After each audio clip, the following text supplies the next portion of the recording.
This episode of One Hit Thunder is brought to you by DistroKid. It's that time of year again. Everyone knows that the holidays can become overwhelming quickly, so the sooner that you get things done, the better. For both shoppers and businesses, the best time to score great deals during the holidays is Black Friday and Cyber Monday weekend. And that's why you need Shopify. Shopify is the commerce platform behind millions of businesses around the world and 10% of all e-commerce in the U.S., from household names like Allbirds and Cowboy e-bikes to entrepreneurs who will be participating in their very first Black Friday or Cyber Monday this year. Shopify has everything you need to succeed from start to finish. First, Shopify's marketing tools help push your brand to the forefront of the chaos, no matter what platform your customers are on. Then, Shopify helps draw customers in with the ease of a convenient checkout with Shop Pay, Shopify's expedited checkout that saves customers information and reduces hassle. The best part? Shop Pay has been proven to boost conversions, meaning you see less abandoned carts and more profits.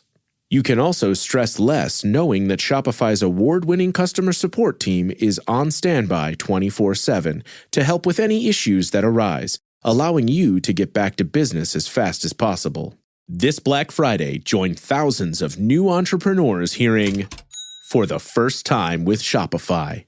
Sign up for your free trial today at shopify.com/income. That's shopify.com/income. Go to shopify.com/income and make this Black Friday one to remember.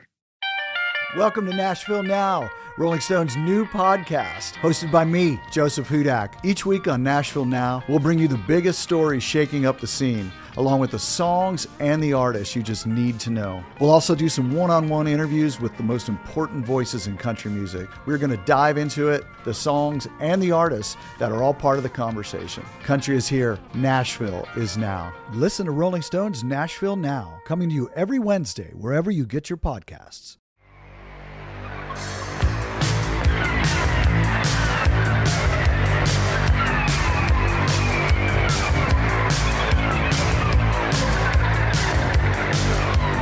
What happens when a hairdresser decides to buy a used synthesizer and start a band with his friend and his brother, despite having little musical experience? You get a flock of Seagulls, a group whose sound and haircuts perfectly capture the spirit of the early 80s. The unforgettable music video for I Ran So Far Away became an MTV staple in the channel's early days, propelling the band into the Billboard Top 10. So why are we talking about this Grammy Award-winning band on a show about one-hit wonders? Because our Patreon supporters demanded it, and because they technically did only have one huge song. This week, we're diving into the career and catalog of this distinctive group to find out if there's more to love than just their iconic 1982 hit.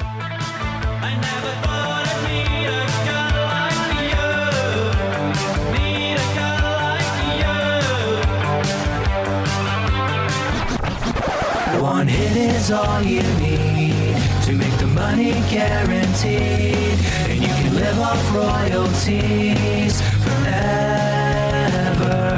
And it makes me wonder, is it just a wonder, or is it one hit thunder?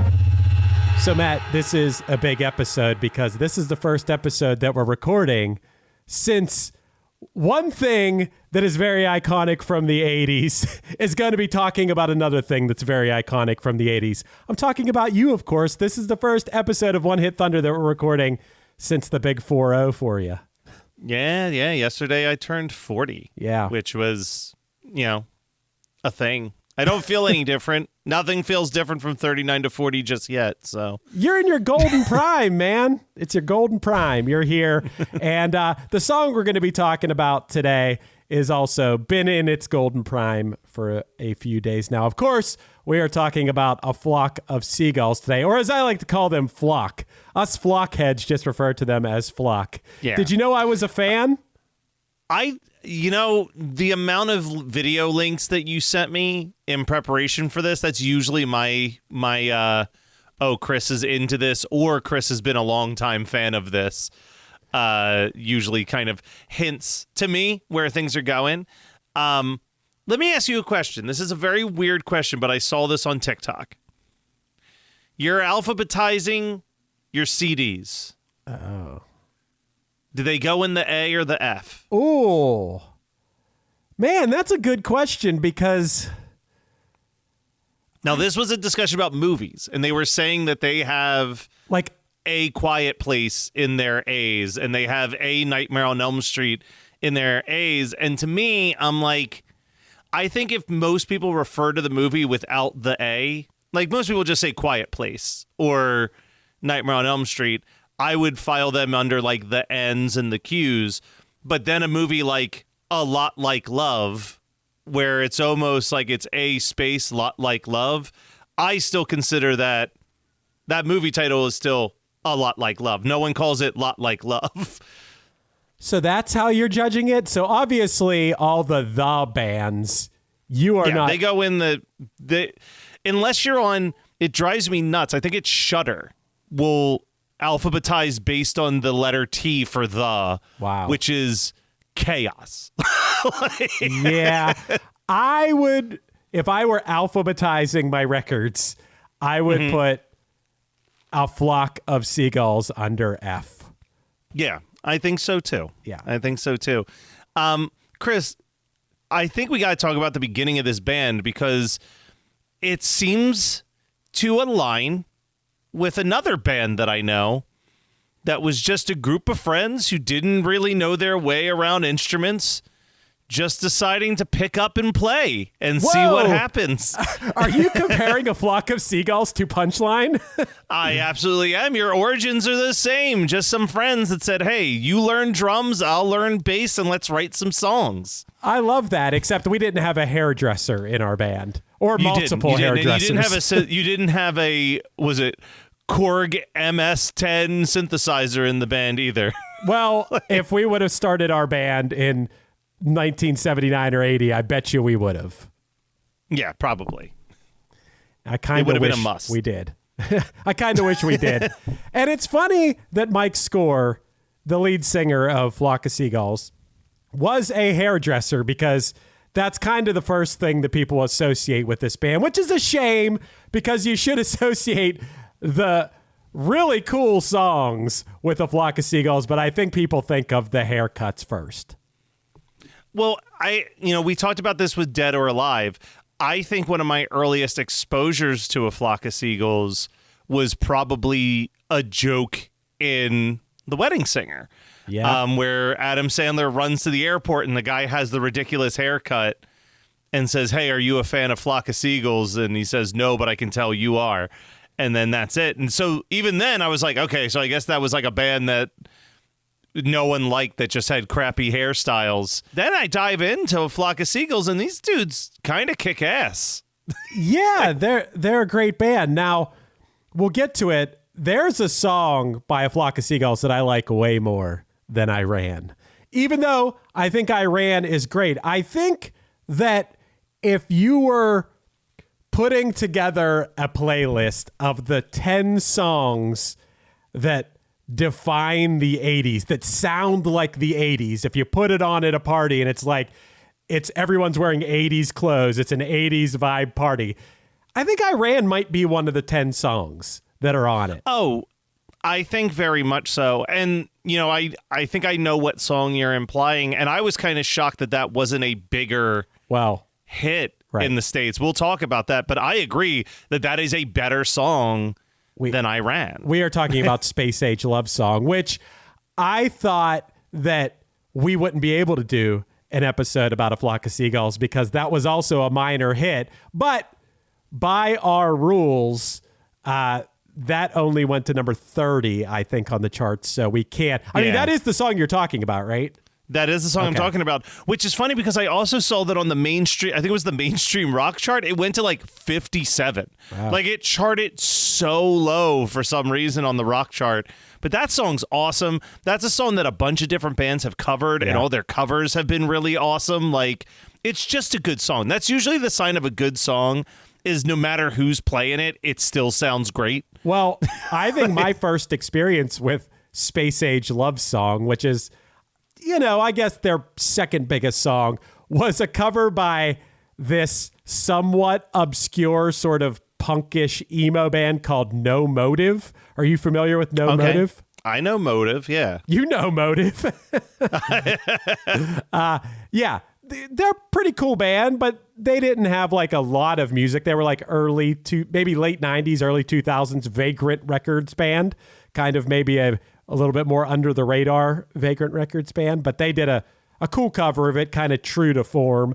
But that's where I first fell in love with the song. And then I was like, oh, this is a flock of seagulls. So, hey, sometimes a punk cover can, as a young person, can open the doors to a great band. And No Motive did that for me with a flock of seagulls. But let's go back to the beginning. You alluded to it already. These guys kind of just decided they wanted to be a band, and they got the instruments and kind of learned as they went.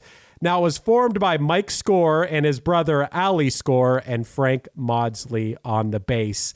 Mike Score had bought a secondhand Korg MS-10 synth and invited his friend and brother to start the band. And initially, they didn't have a vocalist, but Mike wrote the songs, and he sang how he thought the song should go to his friends, and they were like, hey, maybe you should just be the singer.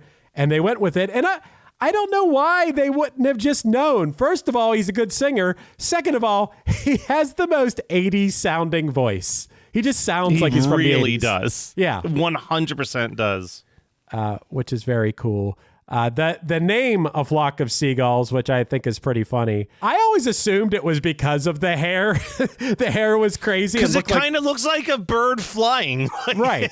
But I guess they got it from a band called The Stranglers, who had a song called Toiler on the Sea. And they said they were at a Stranglers concert, and the singer was singing the line, A Flock of Seagulls, and they were in the front row at this show, and he looked right at them when he sang that line, A Flock of Seagulls, and they took it as a sign. Because do you know what their original name was? I was hoping you would bring this up because they were originally called Level 7, but it was right when Level 42 started to pop off. Right. And they were like, well, I guess we can't keep that name anymore. Can't call ourselves a level and then a number anymore. Yeah. So I don't know what happened in between this band deciding to just get instruments and be a band in 1979 and to getting a record deal with Jive Records in 1981. I don't know. It's a 2-year turnover time at that point? Even less, maybe?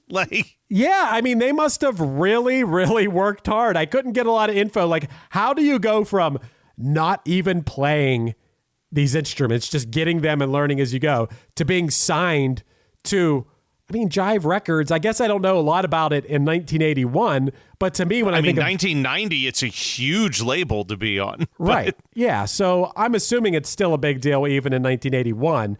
And they released their first single, Talking, which was a moderate success in the UK. And then in 1982, they released their second single, Telecommunication. And then this single was bigger than the first single, became like a club hit, as we hear a lot, especially with like the new wave scene. It was like big in the clubs. And once again, I wish I could go back in time to one of these clubs in England in the early 80s and just experience like a lot of songs that I'm like, how was this a popular song? But maybe you needed to be in the club and experience all the people. But wait, Matt has his finger up. What do you got to say about it? This was the first band signed to Jive Records. Oh. I guess technically the second. Jive established in 1981, and in 1981 they released an album by a band called Tight Fit called Back to the 60s, and the second release was the self-titled Flock of Seagulls record. So they, to us, it's like Jive Records, Britney Spears, Bowling for Soup, every boy band known to man was on Jive Records. But at that point, this is, again, to make some punchline comparisons, this is not that far off from getting signed to like a Fueled by Ramen Records, where it's like, all right, there's some like bands that maybe I like on here, but it's not the record label that it became after the fact. But I think it veers off the comparisons, because I would assume Flock of Seagulls' success led to Jive Records building. And I don't think it was necessarily Punchline's success as to why FBR became a huge label. But I I welcome the comparisons because I think there are more comparisons later. I'm glad you're saying this because I would have never thought this. You're the one saying this, but I like it. Yeah. Wow, Jive. I forgot that Jive Records was very hip hop at the start. Of course. Like, besides Flock of Seagulls, it was like Houdini, DJ Jazzy Jeff, dude, A Tribe Called Quest, dude. Like, there was some good bands on there. It's so funny you said Houdini. That I probably never said the name of the group Houdini in my life, and that's the second time in the past like 4 days because Marquette and I were at Kennywood Amusement Park, near Pittsburgh Roller Coaster Park, and we were in line for this insane roller coaster called the Steel Curtain, and they were playing The Freaks Come Out at Night in the line, and we're like, who the hell is this song? And then looked it up. I guessed it was like Slick Rick or something. I had no idea. It makes sense, yeah. So do you know how I know Houdini and that's like does that song is we're going to go back in time for a little bit, but think back about 15 years ago. Do you remember there was a phone app that was attached to Facebook and it was like Song Tune or whatever, and you would challenge people to like, it would play 15 seconds of a song. And the quicker you answered, the more points you would get. And you would challenge people to like 80s hip hop, 90s grunge, like modern pop music. I don't remember and that. I was like regularly in the top 10 worldwide on that app for a while. The top 10 of the 10 people who used that app. You were in the top 10. There was a lot of people using that app, I'm telling you. But I had to learn some of, like, anytime that I got a song incorrectly, I was like, well, now I'm going to remember who that artist is forever so that I always get it really quickly. And Houdini, it was the first time I heard a Houdini song. I was like, oh, okay, Freaks Come Out at Night is Houdini. Okay, well, maybe we could do a Houdini episode someday, unless they had other hits. Who knows? Houdini knows. Houdini. Okay, so back to A Flock of Seagulls. So they released this second song, Telecommunication. I don't know if you listened to it, Matt, but it's all right. It's pretty cool. It's got a good chorus. The verses are weird, and the synth is almost kind of like clicky. It sounds like it's like clicking or something. But in general, you can tell at this point this band is good, and this is a cool song. So then they released. There was their third release. It was the EP Modern Love is Automatic. And it was released in the United States, and it included Iran. Let's keep in mind, we're calling it Iran, but it's Iran, parentheses, So Far Away, which became, obviously, their biggest hit and was in heavy rotation on what was the brand new television station, MTV. Now, talk about a band that did everything right. So you're playing this new wave music that is becoming popular, and you have this memorable look, and you're smart enough to make a music video, which I watched the music video again. Of course, it's kind of unforgettable, even though it's such a dumb video. It's kind of just what I remember most is Martin's score playing the little synth in front of him, and it's kind of spinning with mirrors and aluminum foil behind him. Of course, they also shows bandmates, and then there's some like random girls with like full face makeup. Like I don't totally know if they're supposed to be aliens or something in the video. And the reason I say that is because then this song would be part of their debut, full length album.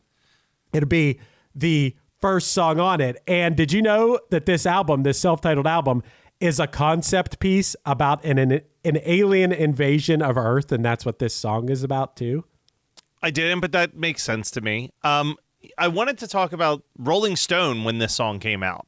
There was an article called Anglomania, the Second British Invasion, talking about all this synth pop coming from the UK, and when it came up about Flock of Seagulls, what they said was this group fronted by a singer synth player whose hair is stranger than anything you're likely to encounter in a month of Poodle shows has struck gold on their very first try.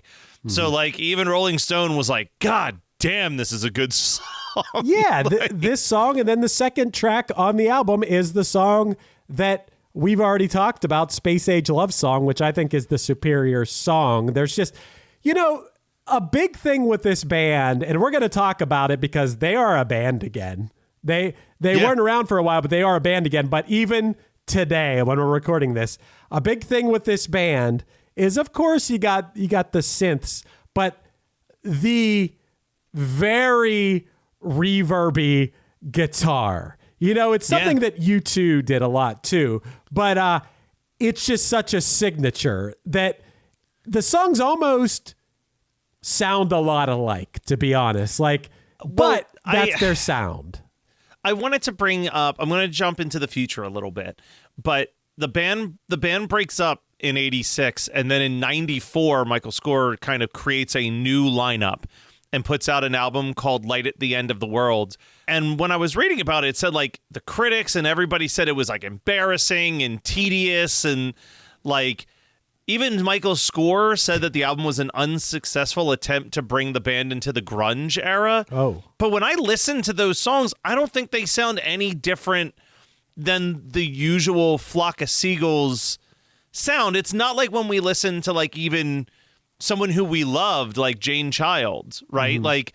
We listened to her first album and it was really poppy, and then we went to her second album and it was dark and moody, and you could feel the grunge influence. I think that a Flock of Seagulls they have a sound and they stick with that sound, and it works for them. And I get why people would maybe give the grunge comparison, because it's similar to you can listen to certain tracks on, you mentioned U2. You can listen to certain tracks on a Joshua Tree. The example I always use is Bullet, the Blue Sky. You listen to that song and you can hear how that kind of is a stepping stone towards grunge, or specific REM songs that are stepping stones from alternative rock to grunge music. And I think that A Flock of Seagulls is just in that same category of, they used a lot of tricks that bands 10 years later used in a different way. Instead of it being the reverby guitar, it was the ringing out of a note in a dissonant kind of way, but it's very similar tricks that are happening. Hey there, One Hit Thunder listeners. Are you ready to take your music to the next level? Well, get ready to rock, because this episode is brought to you by DistroKid, the ultimate digital music distribution service for artists like you. With DistroKid, you can easily upload your songs or albums to online stores and streaming platforms like Spotify, Apple Music, and YouTube Music, reaching fans all around the globe. But that's just the beginning. DistroKid offers a ton of awesome features like Hyperfollow, which helps you promote your releases and get pre-saves on your songs, all for free. But wait, there's more. The DistroKid app is now available on iOS and Android. With the app, you can manage your releases, track your streaming stats, and even withdraw your earnings, all from the palm of your hand.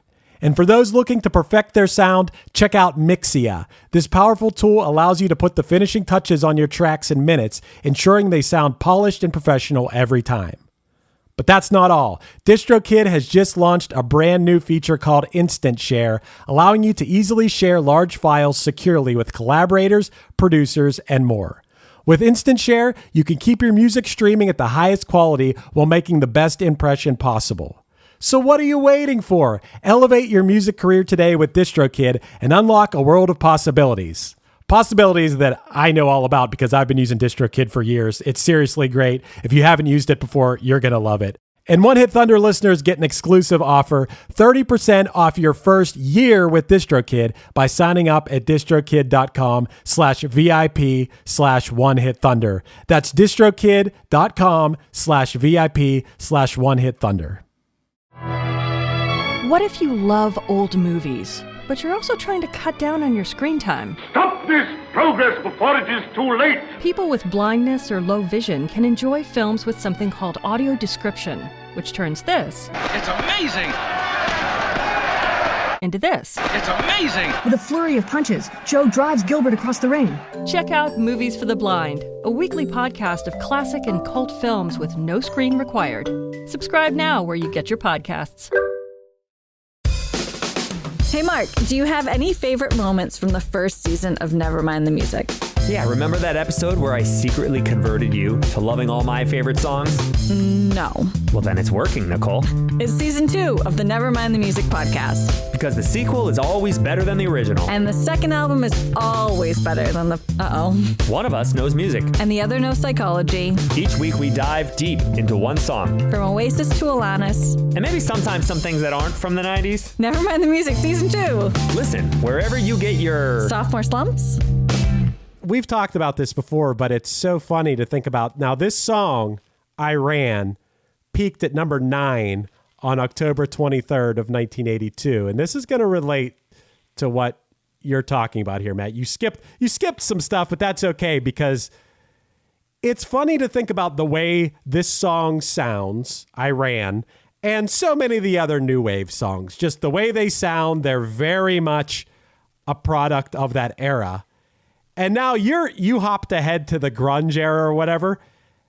Think about that breaking in, like, let's say 1991. That's only 9 years later. Right now, we're recording this in 2025. That'd be like talking about something from 2016, which in general, like, I don't know, you hear a Death Cab album from 2016. Is it going to sound that much different than, what an indie type band is going to sound like now? No, not really. It's just amazing the change of tides. And maybe that's a product of, you hear sometimes people talk about this when it comes to television, the monoculture, where people are experiencing the same things and because they're all listening to the same radio station. Now everyone has access to however you want to consume music and whatever you want to listen to. So maybe that's why there's not as sharp of differences in eras and stuff. Well, and I will say that doing this podcast for as long as we've been doing it, almost 300 episodes at this point, being someone who mostly listened to 80s music retroactively and not as it was happening, because obviously the 80s ended when I was 5, it's very easy when I was in middle school and high school to look at 80s music as all of these bands with synthesizers that sound exactly the same. And doing this podcast and just like growing as a person, it's like, no, man, like the Buggles have a totally different flavor than a Flock of Seagulls, that have a totally different flavor than Tears for Fears, that have a totally different flavor than Duran Duran. And it's like that same level of offensive when, like, in the 90s, people would just be like, all these punk bands sound the same. Right. And it's like, no, like Green Day sounds dramatically different to Offspring. That sounds dramatically different to Rancid. Like, those are wildly different bands. And doing these deep dives, I'm like, Flock of Seagulls, I think, has a lot more early shoegazy vibes in their guitars than you would get in some of those other bands, where it is that, like, reverby, let the guitar just kind of echo out a single note for a little bit and like build an atmosphere. It's funny that if you don't really like or don't really care about an entire genre of music, how it all sounds the same to you. Like, to me, country music, just all pretty, I mean, with some exceptions, maybe a few good songs here and there, but for the most part, if you put on a modern country radio station, it would just all sound the same to me. Yeah, it's pretty interesting. And I feel like, unfortunately, country might be one of the few ones where it's like, modern country does all sound the same. It's a lot of trap beats and like, it's just there. I don't know. I feel like country music for the last 20 years has had a real identity crisis. like I look back fondly on like 90s country where I'm like, Alan Jackson had a different flavor than Shania Twain and a different flavor than Garth Brooks and so on and so forth. But now it's like you could put on a song and even with me knowing a decent amount of country, I would still be like, I couldn't tell you who this is versus this versus this. Right. Like, it's bringing it back to A Flock of Seagulls in late 1982. Now, these songs, I Ran, it's funny to me. I feel like we talked about this before with another like new wave English band, but that wasn't a hit for A Flock of Seagulls in the UK. But what was the single Wishing If I Had a Photograph of You, which reached the top 10 on the UK singles chart. It's a slower A Flock of Seagulls song. It's fine, but it's no Iran or Space Age Love Song. But it's just strange to me that why would they have success with some of these like earlier songs, you know, at least club success or whatever, but why wouldn't have Iran been a hit, even a bigger hit in the UK than it was in the US? Maybe they just focused on the US harder. I don't get that. I wonder also, like, when we jump to them breaking up in 86, Mike forms a new band with a bunch of dudes from Philly. So I wonder if they had just like kind of hit in the US and just put all, like you said, put all their energy into like, we're moving to the States. This is our home now. Like, right. Yeah, that makes sense. But and I wonder if there was like a resentment to the UK and then this song happened to come out and they're like, all right, this is undeniable. This is great. Right. So Iran peaked at number 9 on October 23rd of 1982. And I wanted to take a look. This is at the moment where Jack and Diane, from then John Cougar, the guy, the man of many different names, was at number 1. A very polarizing song, Jack and Diane. Do you like Jack and Diane? I like Jack and Diane. I love the memes about sucking on a chili dog. Yeah. That's a hilarious lyric. But otherwise, I think that song's great. It's funny that my friend and our friend and my bandmate, Trevor, hates Jack and Diane. I'm like, why do you hate Jack and Diane so much? I mean, I've heard complaints among my bandmates about the bridge, the let the bubble bell. Life goes on. No, that's the chorus. No. Well, come on, save my soul. Yeah, right. Yeah, that part, yeah. Other songs that were above Iran, Who Can I Be Now for Men at Work was at number 2. Hell yeah. Great song at number 3, Eye in the Sky from the Alan Parsons Project. I think an even better song at number 4, though. Oh, yeah. I Keep Forgetting from Michael McDonald. We got Up Where We Belong from Joe Cocker and Jennifer Warnes at number 5. Heart Attack from Olivia Newton-John at 6. Somebody's Baby from Jackson Browne at 7. And You Can Do Magic at number 8 from America. And those are the 8 songs above Iran. And Iran was one spot above what I believe is an awful song, Abracadabra from the Steve Miller Band. Which I think was the last successful song Steve Miller Band ever had. This was like real late for them. I am not a Steve Miller Band guy. See, did you know that Steve Miller Band was the first concert I ever went to? Wow. The Steve Miller Band and George Thorogood. Wow. With my dad. Because I loved The Joker. I love that song. Yeah. I think that Steve Miller has some really good songs, but 80s Steve Miller is not where it's at. Right. And I saw a few more other notable things about this moment when A Flock of Seagulls peaked on the Hot 100. Eye of the Tiger by Survivor was at number 18. Past episode we did, Mickey from Tony Basil was on the way up. So we haven't done Mickey, Chris. Oh, we haven't done Mickey? Really? We haven't done Mickey. I can't believe we haven't done Mickey, but we have not done Mickey. That is so unbelievable that I assumed we did it. Well, this is wild to think because I think of Mickey as right at that moment when MTV was first starting and exactly. Like kind of like one of the first videos, but Mickey was at number 34 and on the way up. Like Mickey hadn't even hit yet when this song was at its peak. There are also 3 debuts that I wanted to mention. One was at number 76. I only mention this because Chris DeMakes always mentions this band. It was the debut of What You Gonna Do by Chilliwack. Never heard of this in my life. Yeah, it's some like Canadian rock band that he likes. They're kind of like progressive-y.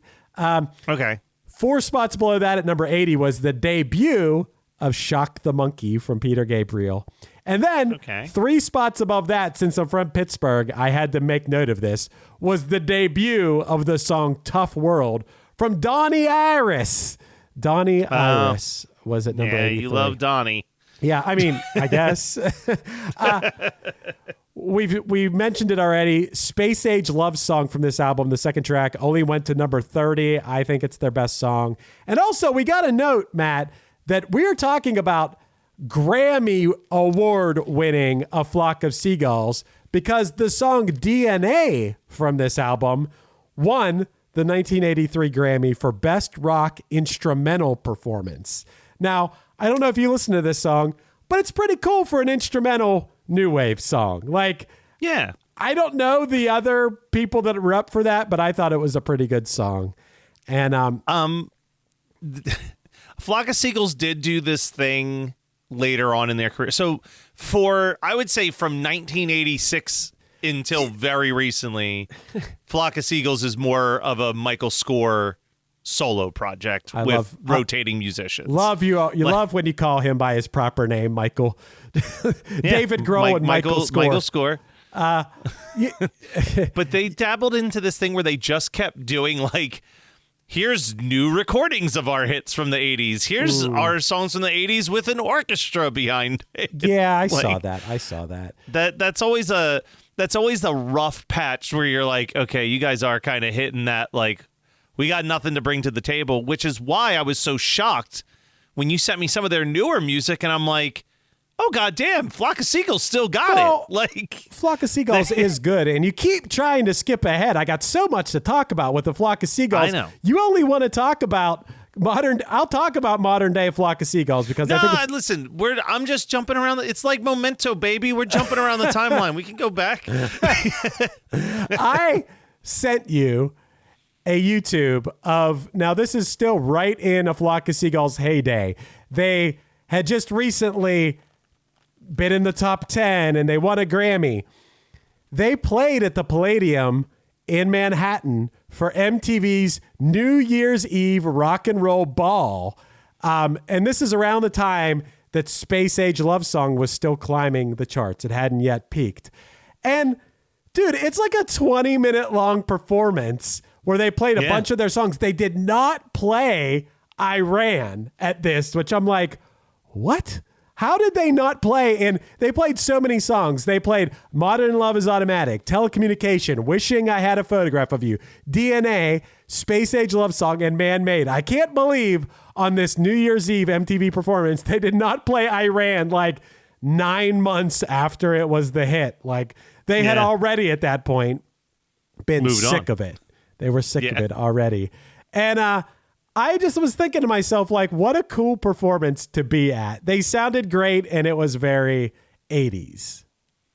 It was, and listen, this is going to sound like such a boomer complaint, but, you know, at this point in time, I've just come to accept, right? Like, if I'm going to see a band play the Super Bowl, or if I'm going to see a band playing New Year's Rockin' Eve, that it is most likely going to be them playing to a backing track and lip syncing, because, you know, there's only so much you can do in an outdoor arena in cold weather, right? Mm-hmm. You got to kind of work to your strengths.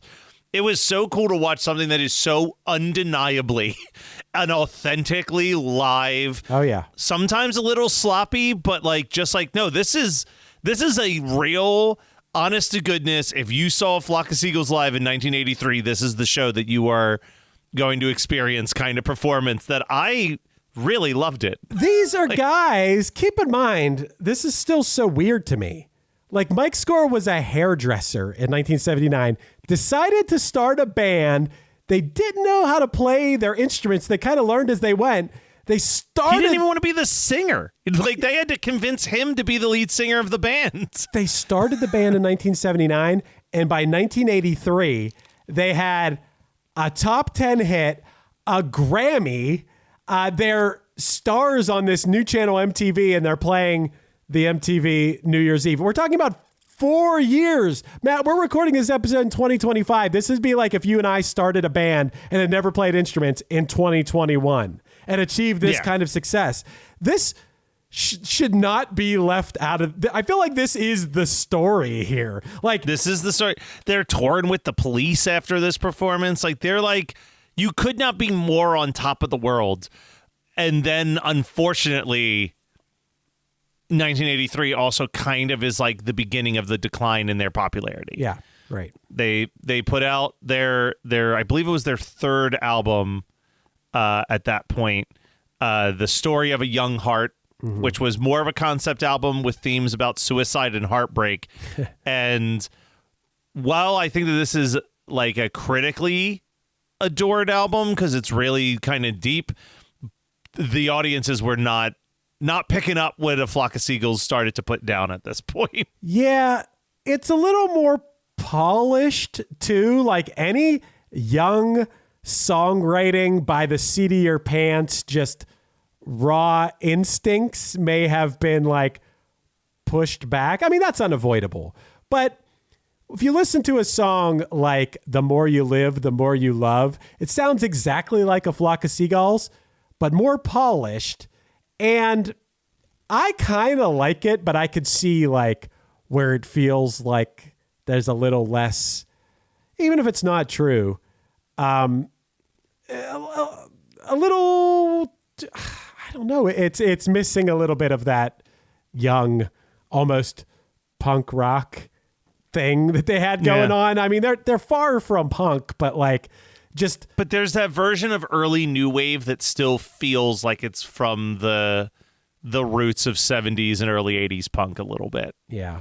And that, you start to get the studio trickery and you learn how you can make it sound really, really perfect. Right. And you do lose a little bit of that raw edge at that point. Yeah. And they had a song called Never Again, The Dancer. I didn't really like that song at all. That was another single.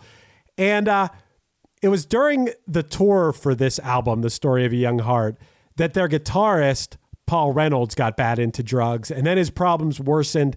And it resulted in his exit from the band mid-tour. The tour ended early. They were without a guitarist.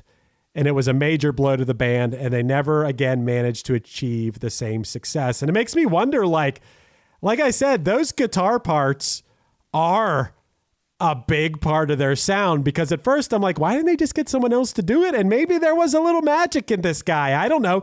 He wasn't one of the original members, but I think he was instrumental, no pun intended, to their sound.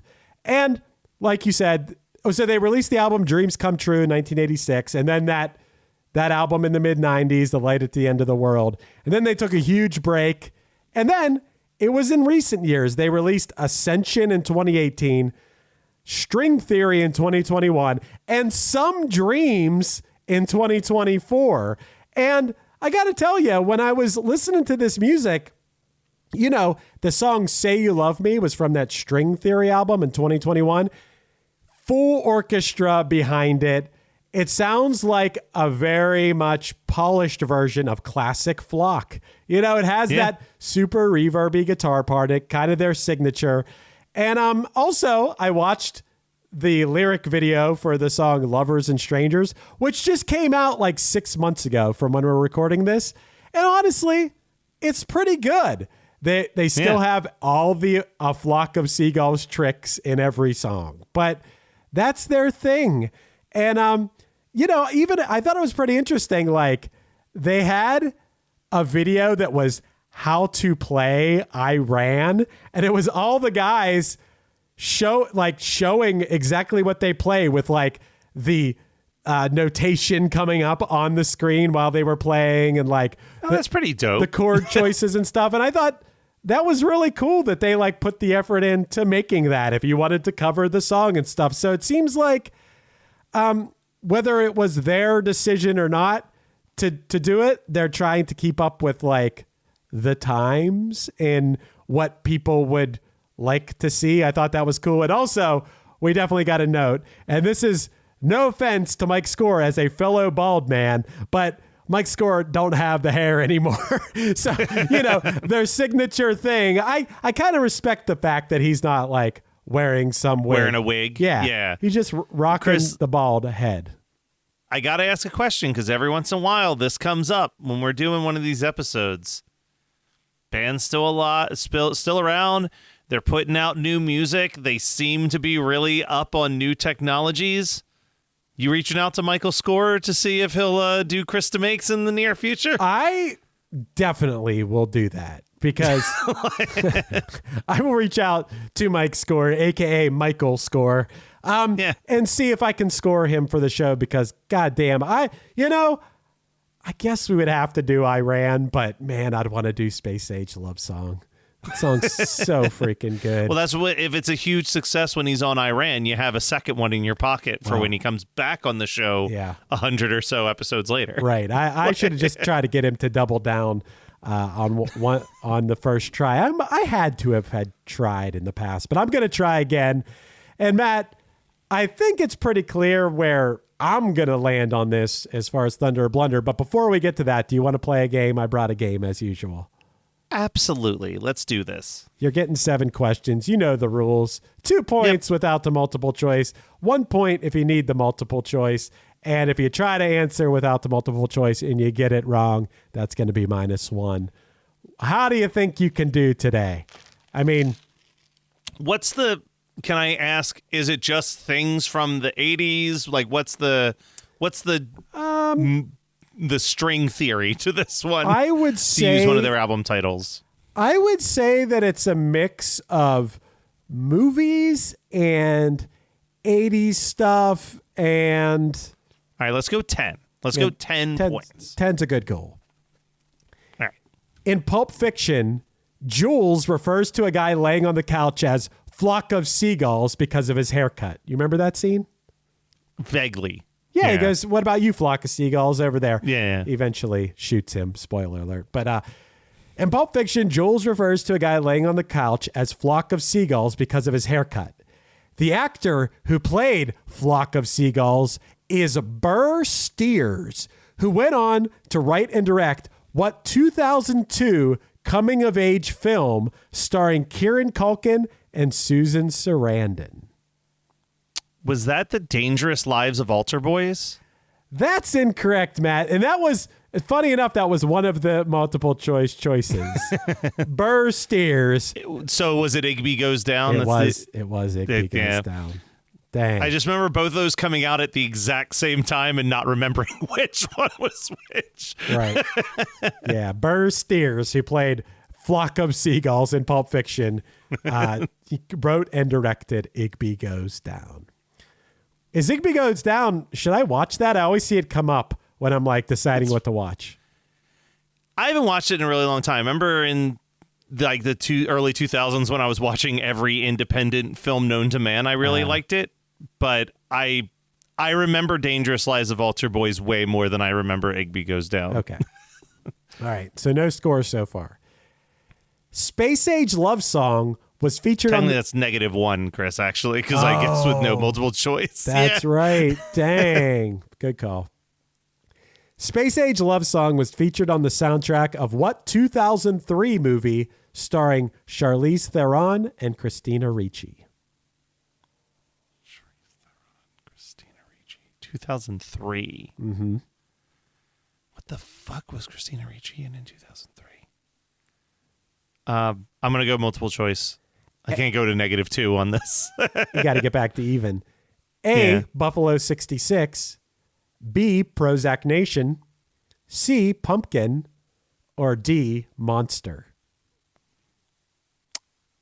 I'm pretty sure Prozac Nation takes place in the 80s, so that makes the most sense to me. Prozac Nation. That's incorrect. Is it Monster? It's Monster. Charlize Theron. Do you don't remember how she like transformed for that role? That's right. I didn't remember Christina Ricci was in Monster. Yeah, it's so funny too. Christina Ricci has like a mullet in it.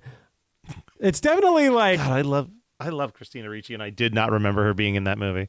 Yeah, I mean, I'm a Christina Ricci fan too, and yeah, she plays like they both like are crazy looking in that movie. I mean, obviously, it's about a serial killer, so yeah.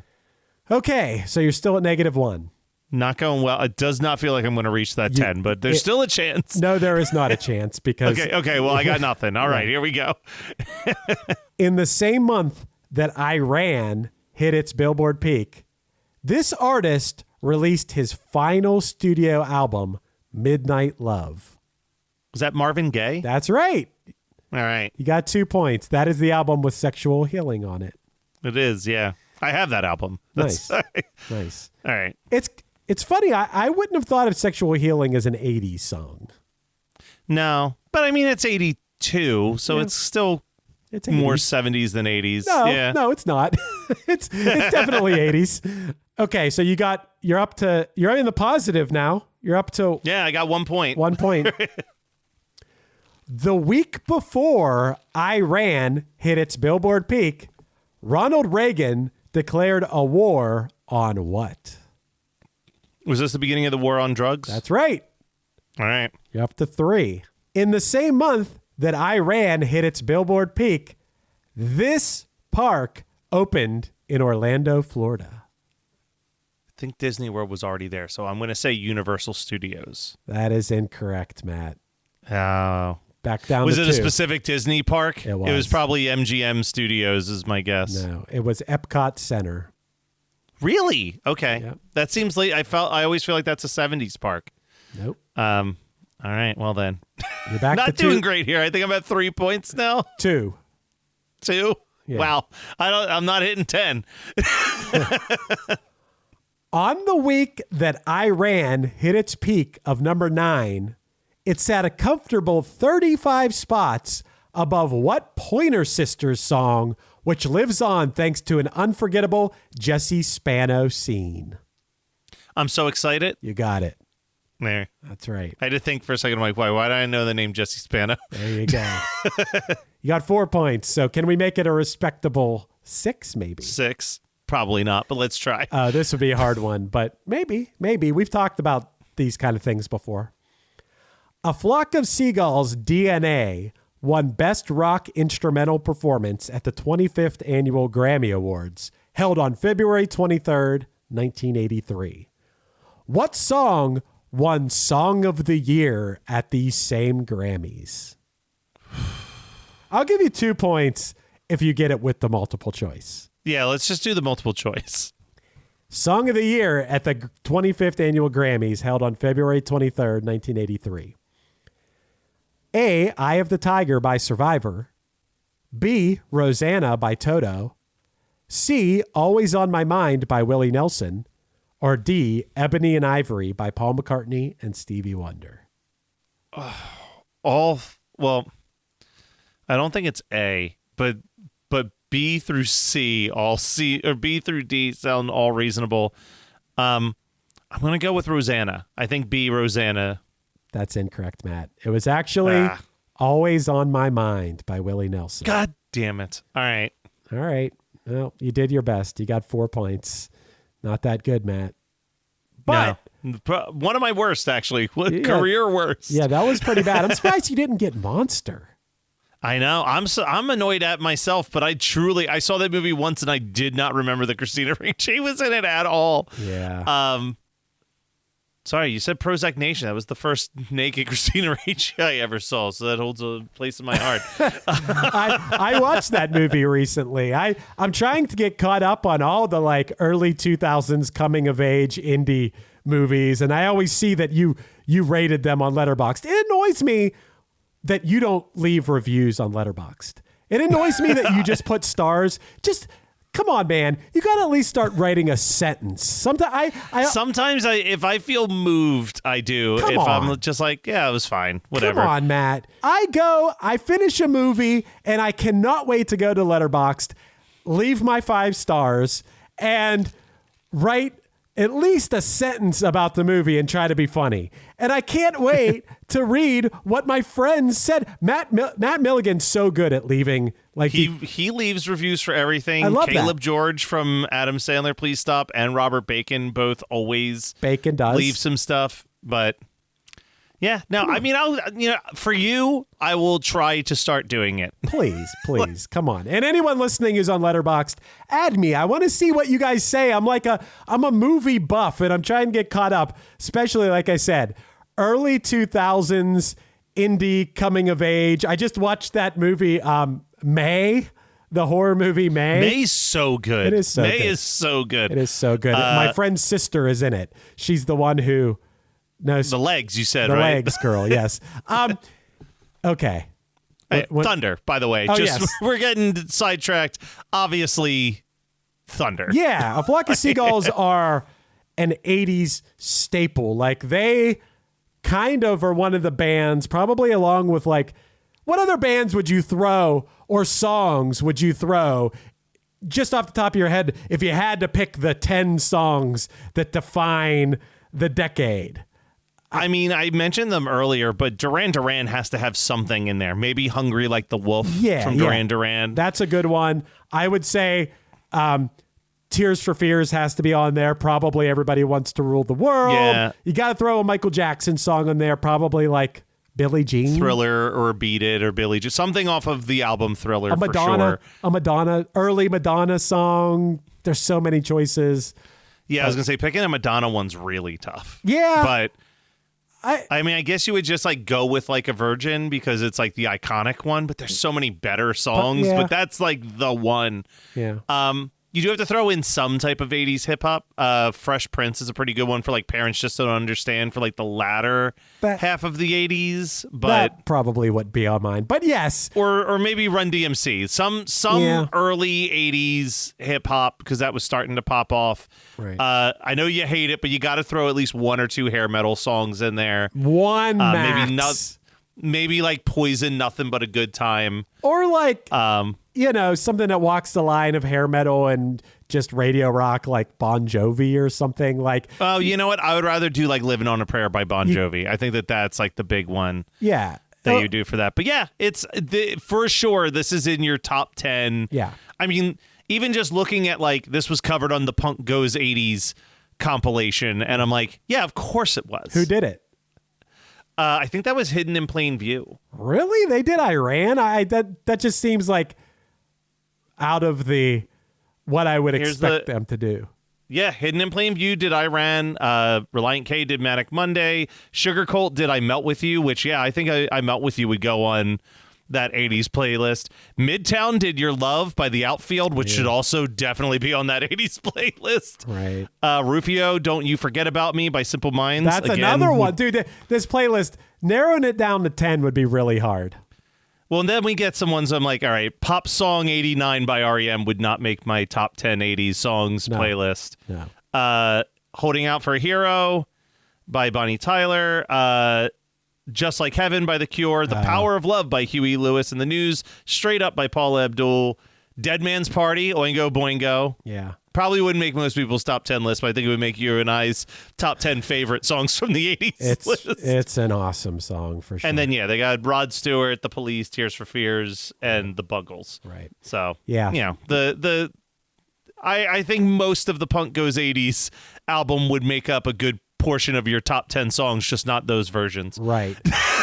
Point being here, Flock of Seagulls, Thunder, Mike Score, look for the certificate in the mail, and Mike Score, if you're listening, and try to get you to come on Krista Makes a Podcast to discuss the writing and recording of both Iran and Space Age Love Song. You're a great songwriter, great band. And if you haven't dove in to A Flock of Seagulls, maybe today's the day.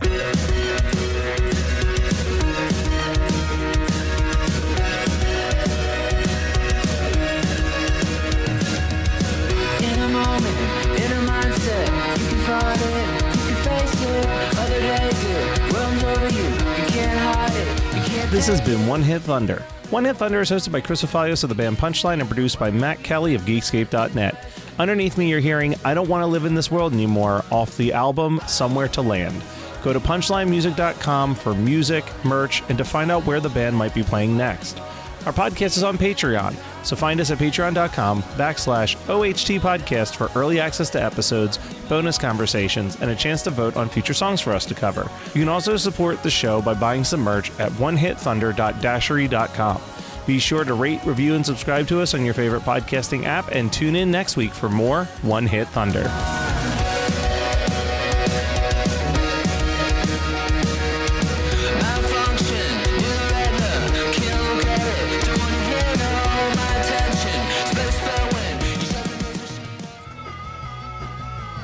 You're listening to the Geekscape Network.